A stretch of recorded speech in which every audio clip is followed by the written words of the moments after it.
Bonjour à tout le monde. Maintenant, nous allons sur le chapitre 4, modèle logistique binaire. Nous commençons par le modèle logistique binaire simple.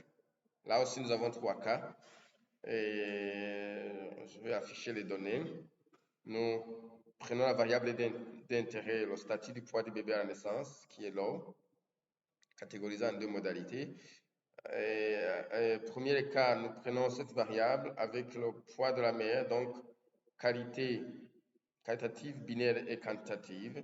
Deuxième cas, nous prenons qualitative, binaire et qualitative, binaire aussi, consommation du tabac durant la grossesse. Et troisième cas, qualitative, binaire et qualitative catégorielle, race ethnique de la mère. Ok, je prends cette partie pour garder cette correspondance dans mon do file. Je prends cette partie, ok.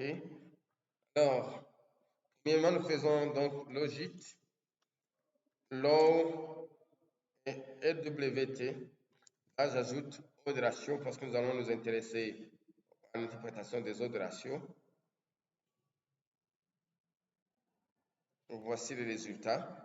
Si nous avons 189 observations, le test de QD pour regarder s'il y a une association est là avec la p-valeur associée et nous voyons qu'il y a une association entre le statut du poids du bébé entre le statut du poids du bébé et le poids de la mère, où le poids de la mère prédit exactement le statut du poids du bébé. Le pseudo R2 s'interprète comme nous avons interprété R carré. C'est pour dire que le poids de la mère explique le statut du poids du bébé à 2,55%. Nous allons interpréter les résultats des opérations. Les résultats des opérations se présentent de deux façons. Soit les opérations sont supérieures à 1, ou soit les opérations sont inférieures à 1.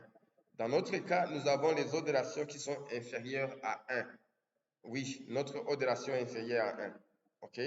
Nous disons donc, les mamans qui ajoutent un pound sur leur poids sont moins susceptibles d'avoir un enfant avec un poids inférieur à 2500 grammes, qui est le succès ici, par rapport, bon, on ne dit pas par rapport, on n'a pas besoin de comparer, sinon on allait comparer aux femmes qui n'ont pas ajouté un pound, mais on n'a pas besoin de comparer, on dit directement que les femmes qui grossissent, ok, donc qui ajoutent un pound, sont moins susceptibles d'avoir un enfant qui a moins de 2500 grammes. Oui, et nous avons une association entre le poids de la mère et le statut du poids du bébé, comme le montre la p-valeur et l'intervalle de confiance à 95%. Considérons maintenant le X, là je mets ici X quantitative, qu'on sait que X est déjà, le Y est déjà qualitatif binaire. Nous prenons ici X qualitative binaire. Binaire, je prends logit, low, smoke, OR.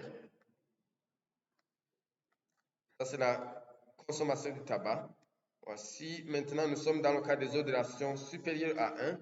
Et nous disons que les femmes qui fument sont 2,02 fois plus susceptibles d'avoir un enfant qui a moins de 2500 grammes par rapport aux femmes qui ne fument pas.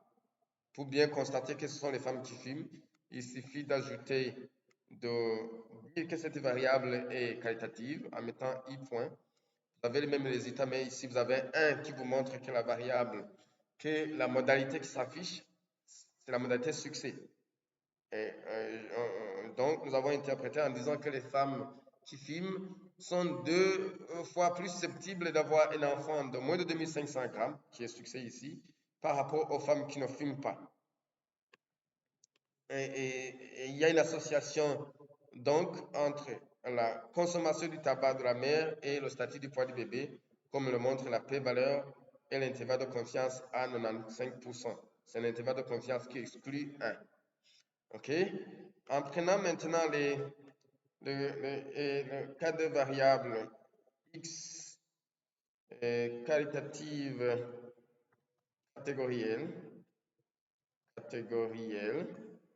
Oui, nous avons logique, law, race.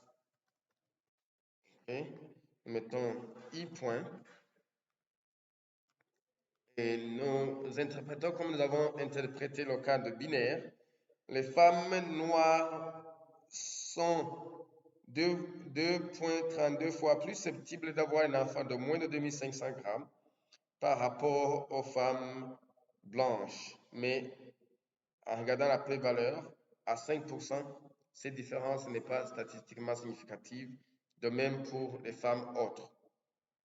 Nous pouvons fixer notre modalité de référence. Au lieu de comparer avec les femmes noires, nous pouvons fixer par exemple les femmes, non, disons au lieu de comparer avec les femmes blanches, qui est notre modalité de référence, nous pouvons fixer les femmes noires comme notre modalité de référence. Nous faisons ici IB2, IB signifie Base Indicator 2, et là je fixe les femmes noires comme une modalité de référence. C'est pourquoi nous avons ici 2, 3. Nous avons 1, 3. Nous avons 1, 3, femmes blanches et femmes autres. Et femme noire est considérée comme une modalité de référence. Merci beaucoup.